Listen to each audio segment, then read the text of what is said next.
জাঁকজমকপূর্ণ আয়োজনের মধ্য দিয়ে উদযাপিত হচ্ছে গ্লোবাল টেলিভিশনের চতুর্থ বর্ষপূর্তি। বর্ষপূর্তি ঘিরে উৎসবমুখর হয়ে উঠেছে রাজধানীর তেজগাঁওয়ের গ্লোবাল টেলিভিশনের প্রধান কার্যালয়। নানা আয়োজনের মধ্য দিয়ে উদযাপন করা হচ্ছে বিশেষ এই দিনটি। কেক কাটা, শুভেচ্ছা বিনিময় এবং সাংস্কৃতিক পরিবেশনায় মুখর পুরো আয়োজন। এতে অংশ নেন রাজনৈতিক ও সাংস্কৃতিক অঙ্গনের বিশিষ্টজন সহ বিভিন্ন পেশার প্রতিনিধিরা।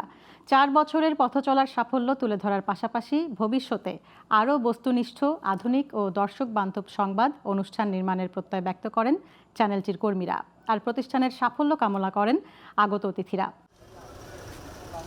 আলো, রং আর উৎসবের উচ্ছ্বাসে মুখর গ্লোবাল টেলিভিশনের কেন্দ্রীয় কার্যালয়। 4 বছরের সফল পথচলাকে উদযাপন করতে যেন এক মিলন মেলায় পরিণত হয় পুরো প্রাঙ্গণ। কেক কাটা, শুভেচ্ছা বিনিময়, স্মৃতিচারণ, সাংস্কৃতিক আয়োজন আর প্রাণবন্ত আড্ডায় উৎসবের আবহ ছড়িয়ে পড়ে সর্বত্র।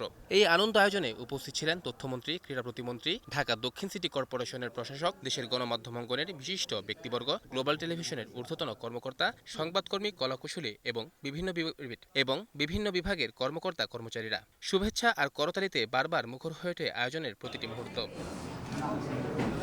অনুষ্ঠানে বক্তব্য দিতে গিয়ে তথ্যমন্ত্রী বলেন, একটি শক্তিশালী গণতন্ত্রের জন্য প্রয়োজন স্বাধীন, দায়িত্বশীল ও প্রাতিষ্ঠানিকভাবে শক্তিশালী গণমাধ্যম।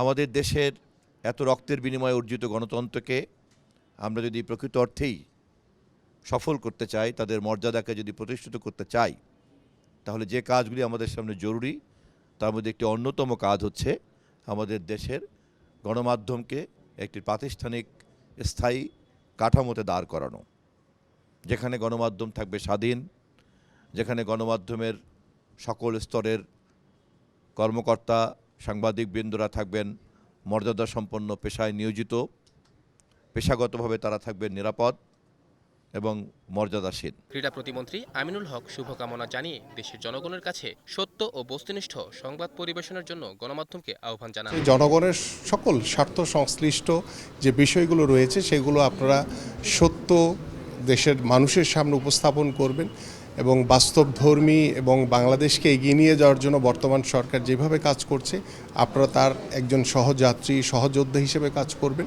ঢাকা দক্ষিণ সিটি কর্পোরেশনের প্রশাসকও গ্লোবাল টেলিভিশনের উত্তরোত্তর সাফল্য কামনা করে বলেন, দেশের গণতন্ত্র পুনঃপ্রতিষ্ঠায় ভূমিকা রাখবে গ্লোবাল টেলিভিশন।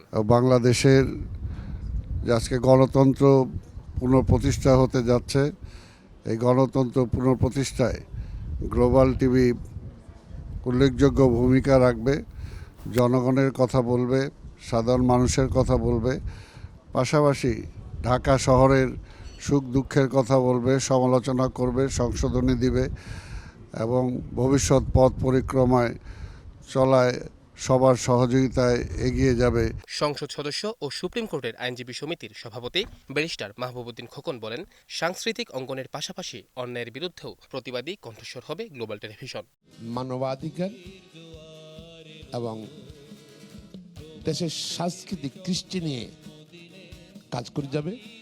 তারা কাজ করে যাবে দুর্নীতির বিরুদ্ধে, অন্যায়ের বিরুদ্ধে একটা প্রতিবাদী কণ্ঠ হিসাবে গ্লোবাল টেলিভিশনকে ভবিষ্যৎ দেখতে চাই। 4 বছরের গৌরবময় যাত্রার স্মৃতি আর নতুন স্বপ্নের প্রত্যয়ে কেক কেটে উদযাপিত হলো গ্লোবাল টেলিভিশনের চতুর্থ বর্ষপূর্তি। অতীতের সাফল্যকে পাথেয় করে সত্য, সাহস ও মানুষের পাশে থাকার অঙ্গীকার নিয়ে শুরু হলো নতুন পথ চলার আরেকটি অধ্যায়। সোহান তাসিন, গ্লোবাল টেলিভিশন, ঢাকা।